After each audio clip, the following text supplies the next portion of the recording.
سلامونه او درنښت ټولو د بحث ګډونوالو ته او نننی بحث به د افغانستان په اوسنیو چارو راوڅرخوو او د ټولو ملګرو نظریات به واورو. نو لومړی به مایک قرار صاحب ته ورکو، دغسې به ټول ملګري په وار مختصره ځو. قرار صاحب مهرباني. اول به د افغانستان د وضع او چټک ارزونه وکړو، موږ تاسو په ګډه سره بیا به پرې وغږېږو چې په عواملو باندې او په ممکنه حل لارو باندې دې باندې هم کېدای شي دوستان نظر ورکړي.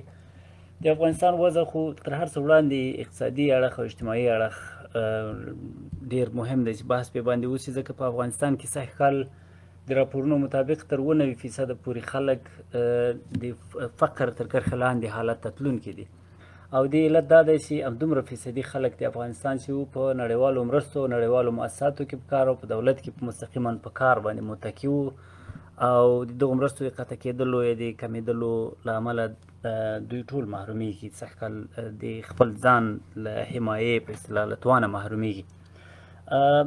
د بل اړخه په افغانستان کې شاوخوا 600 زره وګړي سږ کال یوازې بې کوره شوي دي، او په ټوله کې 3.5 میلیونه وګړي په افغانستان کې د طالبانو د جګړو له امله بې ځایه شوي دي په داخل کې، او سخت ژمی را روان دی. د ژمي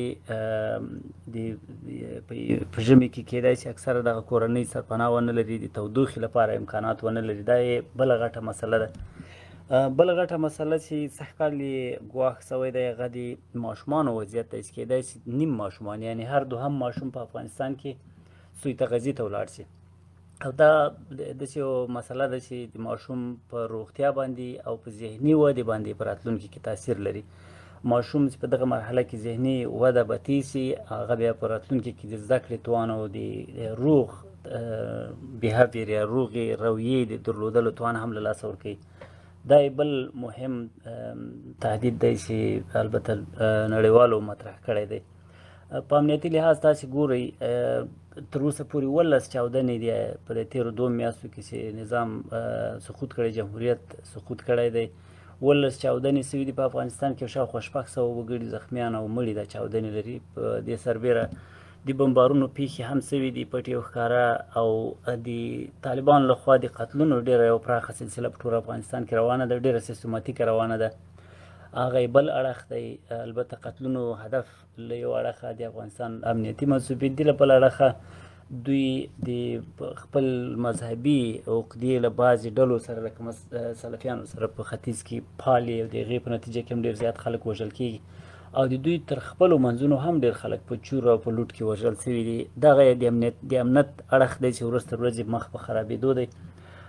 په اجتماعي لحاظ باندې کډوالي ډېره زیاته شوې ده، خلک په فرار دي. په ټولو سرحداتو د افغانستان باندې په زرګونو خلک د تېښتې په حال کې دي، ګاونډیو هېوادونو ته یې تېرېدلو، او له بده مرغه د دوی په انساني قاچاق باندې زموږ ګاونډیو ته بیخي د یو عاید یو ډېره مهمه سرچینه جوړه شوې ده.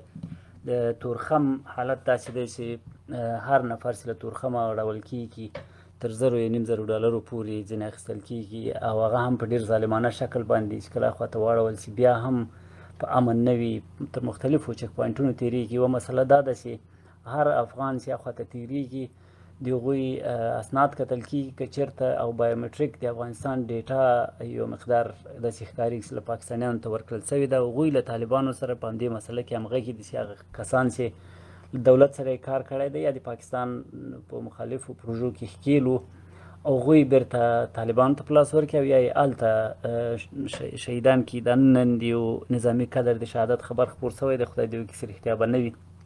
دا بل اړخ د موضوع دی.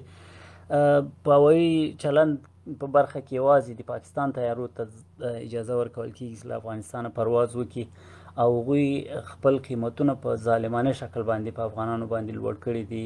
یو پرواز د 40 دقیقو پرواز تر $3,000 پورې قیمت رسېدلی دی. حتی د افغانستان الوتکو ته اجازه نه ورکول کېږي چې پاکستان ته ولاړ شي، دې لپاره چې پاکستان له یو طرفه په دغو غټو فیسونو باندې له افغانستانه ډالر وباسي او دلته د کالدارې ترویج ته زمینه برابره شي، او له بل طرفه د هغوی لپاره د عاید یوه سرچینه ده. تاسو ته معلومه ده چې پاکستان سږ کال له اقتصادي وضعیت سره لاس و ګریوان دی.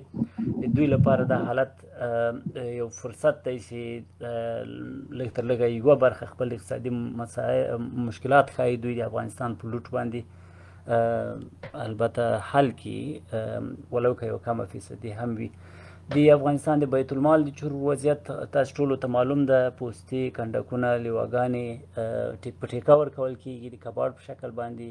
د غذایي وسپنه او حتی لرګیو دا مسایل د مخابرو د کباړ عکسونه خو تاسو ګورئ د مخابراتي وسایلو، چې دا یو بل اړخ د فاجعې دی چې ورمخه مو ده. په هر صورت دغه وضعیت دی په افغانستان کې. کیدای شي ملګري نور په نورو اړخونه هم رڼا پرې واچوي او ملګري وغږیږي په دې باندې چې د دې وضعیت په مقابل کې څه کیدای شي. آیا د افغانستان اوسني چارواکي رښتیا یو بل اړخ د مسلې دا دی چې د طالبانو ترمنځ تر اوسه پورې دوی امیر ورک دی، د امیر درک نه معلومیږي.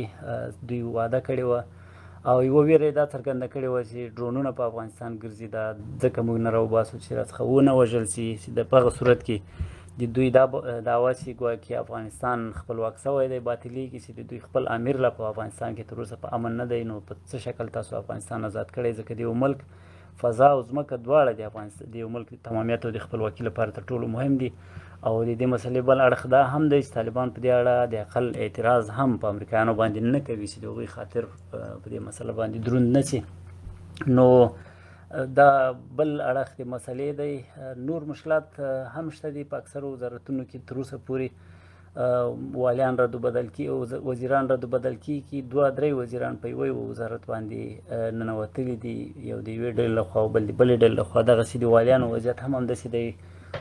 والیان ډېر ژر عزل کیږي او په لویه کې د اطاعت مسله ډېره مهمه ده چې اطاعت نشته. یو چا ته مثلا ملا یعقوب خط ورکوي چې ته معاف یې، عفوه درته سوې ده. یو بل څوک یې وژني، حقاني ورته خط ورکوي، بیا یې بېرته بیا نورو کسان وژني. دغه حالت هم په ټول افغانستان کې روان دی. یو مبهم حالت دی. خلاصه په د طالبانو ترمنځ د عدم تجانس موضوع هم ډېره مهمه ده چې د یو ځای طالبان د بل ځای طالبانو ته هیڅ ورته نه دي. مثلا په کندوز کې هلته ښځو ته نجونو ته تر 12 ټولګي پورې اجازه ورکول کېږي. په روزګان کې، په کندهار کې بیا حتی تر 6 ټولګي پورې نجونې مکتبو ته نه ځي، مکتبونه یې تړل شوي دي. یا مثلا په یو ځای کې د تورو حجابونو ښځې دي چې هغه اصلا د نورو ولایتونو طالبان له هغه لباس سره له هېڅ سره اشنا نه دي. په بل ځای کې بیا فرضاً دوی ښځو ته لوڅ مخ ګرځېدلو اجازه ورکړې، په بل ولایت کې قطعا اجازه نه ورکوي چې له کوره راوځي. دغسې یو د نامساوي چلند په اصطلاح یو مختلف دینونه په افغانستان کې حاکم دي، یا دیني نظریات په افغانستان کې حاکم دي. زه خپل خلکو ته یو اندېښنه ویره ورچوي چې دا خلک د پالیسي په لیول باندې او د نظریې په لیول باندې یو ډول خلک نه دي او یو لاس نه دي. مهرباني نور به دوستان خبرې پرې وکړي. زه زما خبرې اوږدې شوې، فقط غوښتل مې اول یو عمومي رڼا واچوو، وروسته بیا ملګري په نورو اړخونو وغږېږي. مهرباني.